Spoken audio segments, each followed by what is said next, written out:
Erwan Fischer, je suis barreur en 49er, donc c'est moi qui dirige le bateau et qui est en charge des décisions tactiques.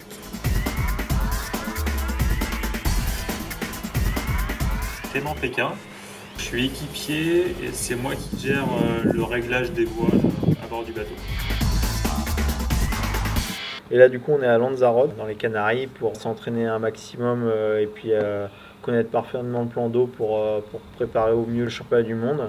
Et voilà, et puis c'est un bon spot aussi pour s'entraîner l'hiver. Ça permet d'augmenter un peu tout le travail sur tous les paramètres de la performance, essayer des voiles, du nouveau matériel, toutes ces choses-là qui sont plus agréables aussi dans des endroits où il fait un peu plus chaud, quoi.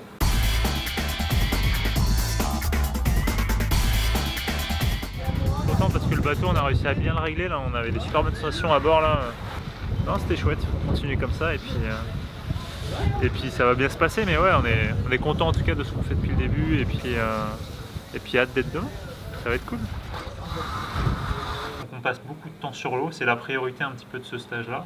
Il faut aussi qu'on ait une condition physique qui soit en capacité aussi d'encaisser un petit peu ce volume de nave, donc se préparer aussi au niveau cardio.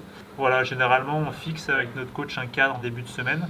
Et puis après on ajuste un petit peu tous les jours pour qu'on puisse optimiser le temps qu'on a ici, quoi, sans trop se cramer, quoi. Là, ce que j'aime bien, mais vous le faites à chaque fois, c'est vraiment que tu tires longtemps et tu viens casser à la fin. On est un peu en reprise suite à la blessure de Erwan, mais en affûtage, donc il faut jongler un peu entre les deux parce qu'on a le mondial qui arrive quand même assez vite. Donc là on est dans de la finesse, de la recherche du meilleur matos pour le plan d'eau. Là, chaque plan d'eau est différent, du coup il faut adapter le choix des voiles, le choix des matériels, le choix des mâts. Trouver la meilleure combinaison possible pour ce plan d'eau. Ah ouais, moi je passe mes journées à bricoler. Le jour j'ai reçu le matos de chez Allen et puis XPO. Je me suis tapé 3 jours à la maison, faire mes petites gouttes, mes petites épissures, changer mes petits taquets et tout. On a fait des petits palans avec les petites poulies Allen aussi, sur les clam clits. Voilà. Bon, on passe quand même 20 jours par mois sur l'eau. On fait beaucoup d'envois, de speed, affalés, beaucoup de manœuvres, etc. Donc on met beaucoup de poulies high load, ce qu'ils appellent, c'est haute charge, pour qu'il y ait tout qui tienne bien.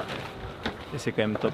Pour revenir sur le partenariat, c'est clair que ce qui nous a tout de suite plu chez XPO, c'était que déjà c'était une entreprise motivée à accompagner des projets olympiques, avec aussi un panel de produits et de distribution. Par exemple, on a les clam clits, des produits, Protect Tape, ouais, exactement. En tout cas, tout ce qui pouvait nous permettre d'optimiser encore plus et d'augmenter la performance du bateau. Voilà. Et on est très fiers de faire partie de cette équipe qui nous font confiance pour tester et développer leurs produits et leur faire des feedbacks, etc. Voilà, on est très content de pouvoir les afficher sur nos voiles et porter les couleurs de XPO et d'Allen sur nos prochaines épreuves, en tout cas de la saison.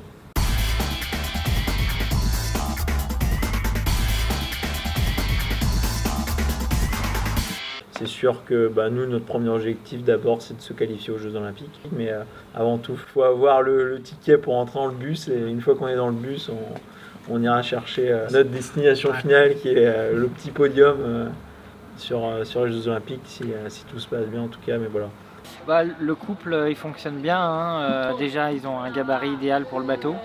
Erwan il a une finesse de sensation du bateau et puis aussi une agilité à se déplacer qui fait qu'il est très bien au poste de barreur. Puis Clem c'est un grand régatier qui sent aussi très très bien le bateau et du coup leur sensation à eux deux fait que quand ils arrivent à être bien ensemble et à bien échanger, ils trouvent seuls les bons ajustements à faire pour trouver le réglage optimum et à se tirer vers le haut tous les deux pour la performance du bateau. C'est vrai que nous le Graal dans notre discipline ça reste les Jeux Olympiques, c'est un rêve de gosse donc il faut aussi garder les pieds sur terre mais je pense qu'on est assez maintenant, je sais pas si c'est de la maturité mais en tout cas on se sent assez prêt maintenant pour se dire si on est là-bas, on sait ce qu'on a à faire tous les deux, quoi. C'est quelque chose qui va nous faire vibrer, on espère, pendant les prochaines semaines et les prochains mois.